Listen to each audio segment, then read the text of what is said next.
प्रिय दर्शकों, सादर अभिनंदन। आप यह वीडियो में जो देख रहे हैं, एक महिला को, इनके ऊपर प्रेत बाधा है। प्रेत बाधा वही जिसे कुछ लोग ऊपरी हवा, ऊपरी चक्कर, और कुछ लोग जो नहीं मानते प्रेत बाधा को, वह ड्रामा या किसी बीमारी का नाम देते हैं। बात कुछ भी हो, जो मानते हैं उनके लिए तो ठीक है कि प्रेत बाधा है, लेकिन जो नहीं मानते तो भी समस्या तो है। कोई भी महिला इस तरह से उटपटांग हरकतें तो नहीं करेगी, यह तो सत्य है। तो समझे कि आखिर इस तरह की समस्याएं जीवन में क्यों आती हैं। और जैसा आपने थंबनेल में देखा कि अगर जन्म कुंडली में है प्रेत बाधा तो जीवन हो जाता है बर्बाद। तो जन्म कुंडली में किस तरह से संकेत मिलता है प्रेत बाधा का, प्रेत बाधा है क्या और किस तरह से आपको प्रभावित करती है, आज इस वीडियो में इसी विषय पर चर्चा करेंगे। चैनल पर नए हो तो सब्सक्राइब कर दें, वीडियो को लाइक और शेयर करने की कृपा करें। आइए आगे बढ़ते हैं, विषय को प्रारंभ करते हैं। पहले हम समझे कि प्रेत बाधा या प्रेत, भूत प्रेत जिसे कहते हैं, यह क्या है और क्या यह होते भी हैं या नहीं होते, क्योंकि पक्ष दोनों है। तो थोड़ी देर के लिए समझे कि हर व्यक्ति के अंदर एक प्राण है, एक ऊर्जा है। यह ऊर्जा मृत्यु के बाद इस शरीर से बाहर हो जाती है। अब अगर यही कुछ ऐसे व्यक्ति हों जो असामान्य जीवन जी रहे हों, यथा उनकी वृत्तियां खराब हो, वह लालची, मक्कार, दुष्ट, शराबी, कबाबी हों, और उनके जीवन से यह प्राण असाधारण परिस्थिति में, जैसे किसी एक्सीडेंट में, दुर्घटना में, किसी के द्वारा हत्या कर दिए जाने पर अगर इनके शरीर से यह प्राण निकल जाए तो वह ऊर्जा कहाँ जाएगी। हम आत्मा की बात नहीं करते, हम किसी अन्य चीज की बात नहीं करते, हम बात करते हैं इस प्राण ऊर्जा की। तो आप जानते हैं और यह विज्ञान भी सिद्ध करता है कि इस ब्रह्मांड में दो तरह की ऊर्जाएं संचरण करती हैं।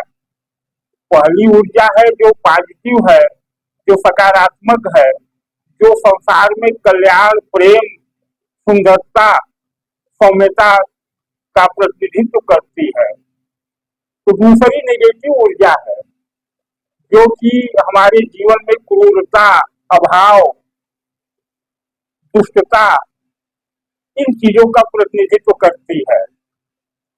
तो अब जैसे कि जिस व्यक्ति का प्राणांत असाधारण परिस्थितियों में हुआ और वह व्यक्ति स्वयं भी दुष्ट था, लालची था, लोगों को कष्ट देने वाला था, व्यभिचारी था, अब ऐसे व्यक्ति की प्राण ऊर्जा कहाँ जाएगी। तो निश्चित ही इस ब्रह्मांड में जो नकारात्मक ऊर्जा संचरण कर रही है तो उसी के साथ जाएगी, क्योंकि उसकी भी प्राण ऊर्जा नकारात्मक है। अब यह नकारात्मक प्राण ऊर्जा जो किसी दुष्ट की प्राण ऊर्जा थी, इस ब्रह्मांड में संचरण करेगी। एक बात हो गई, इसको आप समझ लें कि प्रेत, यही प्रेत बाधा है। अब यह क्या किसी व्यक्ति के जीवन को संक्रमित कर सकती है, जैसा कि आप इस वीडियो में देख रहे हैं? तो इसका उत्तर लोग कहेंगे नहीं, लेकिन ज्योतिष कहता है हाँ। कैसे? तो आए जन्म कुंडली में, आपकी लग्न कोई हो, आपकी राशि कोई हो, अगर आपकी जन्म कुंडली में, ध्यान दें, अब आपकी जन्म कुंडली में यह एक नंबर है, इसे लग्न कहते हैं, यह पंचम भाव है, यह नवम भाव है। अगर इन तीनों भावों में किसी भाव में शनि और राहु, कौन? शनि और राहु, शनि राहु, यह शनि राहु इस भाव में हो, इस भाव में हो, इस भाव में हो, ऐसे लोगों को वह नकारात्मक ऊर्जा जो पहले बताया निश्चित तौर पे संक्रमित करेगी, निश्चित तौर पे संक्रमित करेगी। यही प्रेत बाधा के रूप में प्रकट होगी या किसी भी तरह से। दूसरी परिस्थिति क्या बनती है कि आपकी जन्म कुंडली में राशि लग्न कोई हो,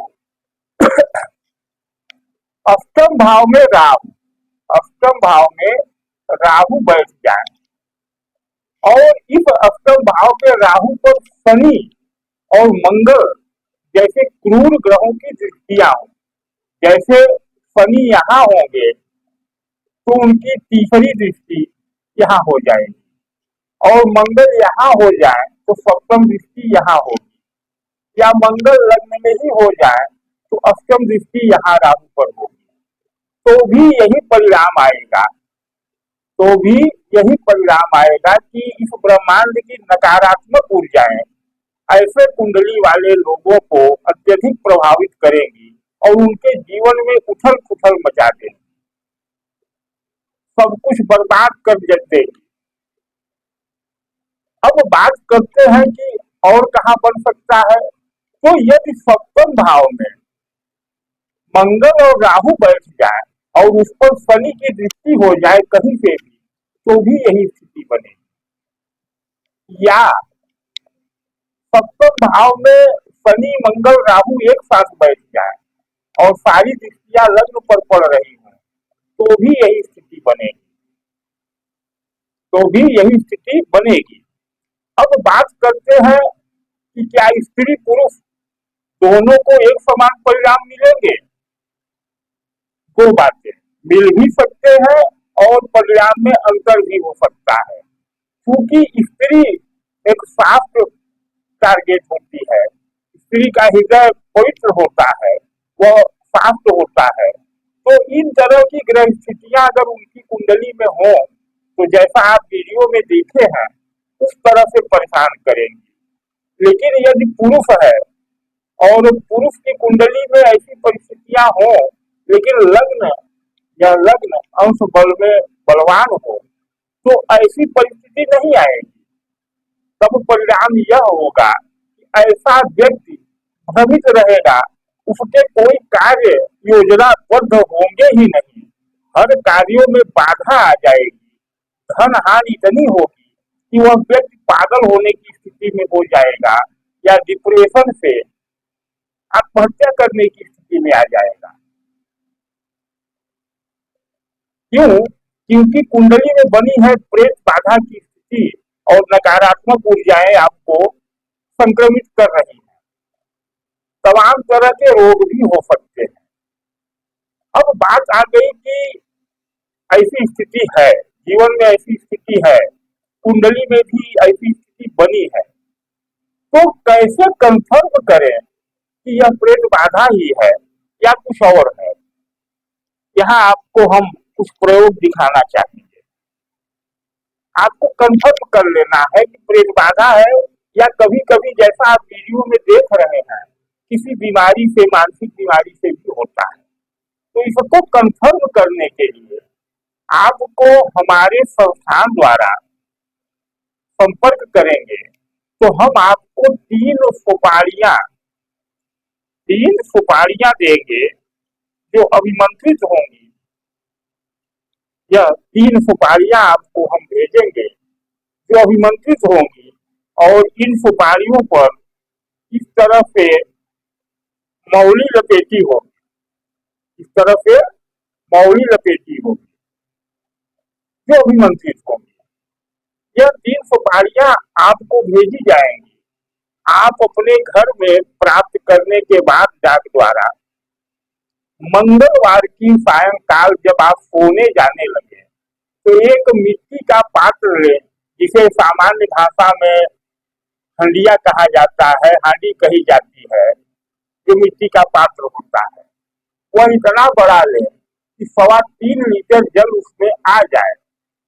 सायंकाल उस हांडी में शुद्ध जल भर करके और यह तीन सुपारियां जो आपको प्राप्त हुई होंगी उस जल में डाल करके बाकायदे ढक करके अपने निवास के जिस कमरे में रहते हो, या जो आपके निवास का दक्षिण और पश्चिम का कोना हो, अंदर ही, घर के अंदर ही दक्षिण पश्चिम के कोने पर उस घड़े को रख दें जिसमें यह 3 सुपारियां हों, और पूरे 7 दिन रखा रहने दे। उसको छेड़े नहीं, उसको छुए नहीं, उसको खोले नहीं। 7वें दिन जब अगला मंगलवार आएगा, उस मंगलवार प्रातः उठ करके यहाँ शौच तो हो ले, लेकिन स्नान करना जरूरी नहीं है, और उस घड़े को खोले, उस घड़े को खोले, देखे कि उस जल में अगर यह सुपारियां विलीन हो गई है, यानी गल गई है, केवल यह मौली ही बचा हुआ है, तो माने कि प्रेत बाधा है, कोई न कोई प्रेत संक्रमित कर रहा है।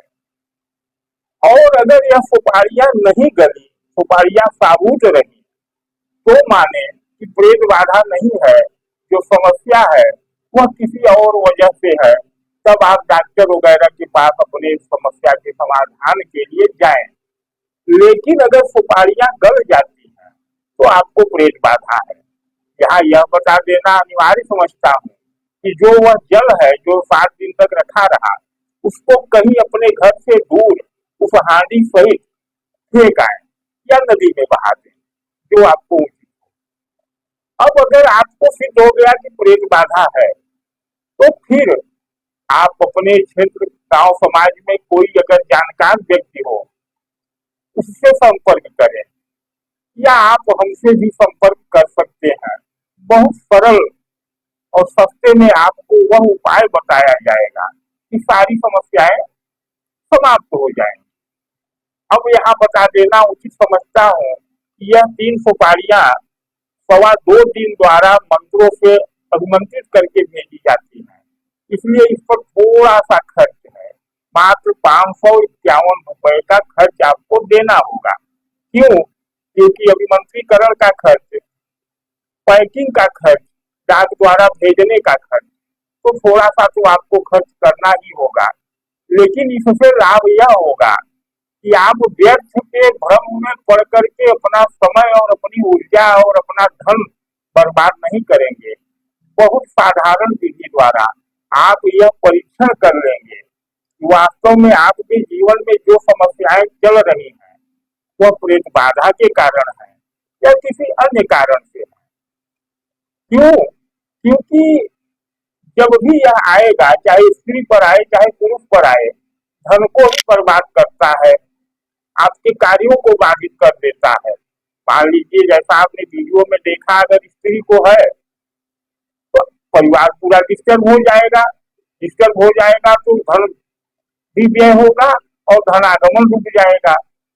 अगर पुरुष को होता है यह संक्रमण, तो भले इतनी बुरी स्थिति में न जाए, लेकिन वह अपने कोई भी कार्य ढंग से कर ही नहीं पाएगा, और जब कार्य ढंग से नहीं होगा तो निश्चित है कि धन हानि होगी, बनते काम बिगड़ जाएंगे। तो मित्रों, आज का मूल विषय यही था कि अगर आपके जीवन में ऐसी समस्याएं हैं तो भ्रमित न हो, आप इस विधि से पहले परीक्षण करके स्वयं जान लें कि प्रेत बाधा है या कुछ और है, और तद अनुसार जैसा बताया आप संपर्क करें और तब उपाय बताए जाएंगे। तो आज का वीडियो यहीं तक। वीडियो कैसा लगा कमेंट में अवश्य लिखें। धन्यवाद।